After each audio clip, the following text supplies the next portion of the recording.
Hello friends, हर सप्ताह की तरह आज मैं आपके सामने एक नए विषय के साथ उपस्थित हुई हूँ।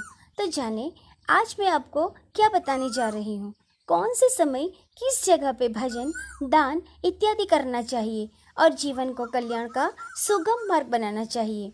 तो जैसे घर में हम जाप, दान, यज्ञ करते हैं, उससे हमें जो पुण्य फल प्राप्त होता है उससे 10 गुना अधिक हमें देवालय में जप, भजन, यज्ञ करने से प्राप्त हो जाता है। देवालय से भी 10 गुना अधिक पुण्य फल हमें गौशाला में जाप करने से प्राप्त हो जाता है। ये शास्त्रार्थ है, शास्त्रों में उसे वर्णित किया है। गौशाला से भी 10 गुना अधिक पुण्य हमें जलाशय या नदी के तट पे किए गए जप, तप, व्रत, अनुष्ठान, यज्ञ यदि कर्म करने से पुण्य प्राप्त होता है। परंतु जलाशय से भी 10 गुना अधिक पुण्य फल हमें किस जगह पे प्राप्त होता है? तुलसी, बेलवपत्र, पीपल के समीप किए गए सत्कर्म का जाप हमें जलाशय से भी अधिक 10 गुना अधिक फल प्राप्त कराता है। देव वृक्ष से भी 10 गुना अधिक पुण्य फल हमें तीर्थ भूमि में किए गए सत्कर्म से प्राप्त होता है और उससे भी श्रेष्ठ पुण्य हमें तीर्थ भूमि के देवालय में किए गए सत्कर्म से प्राप्त हो जाता है।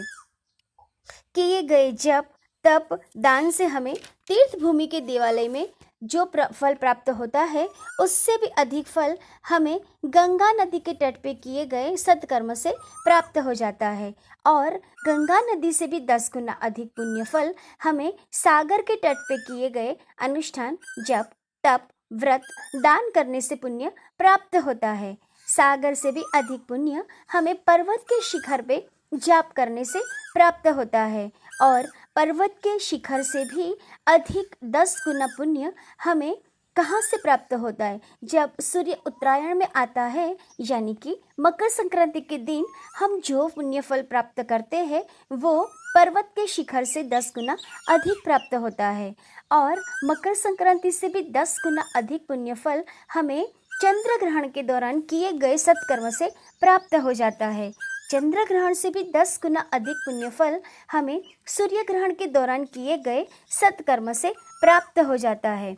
सूर्य ग्रहण से भी अधिक 10 गुना पुण्य फल हमें ज्योतिर्लिंग में किए गए दान, जाप करने से पुण्य प्राप्त हो जाता है।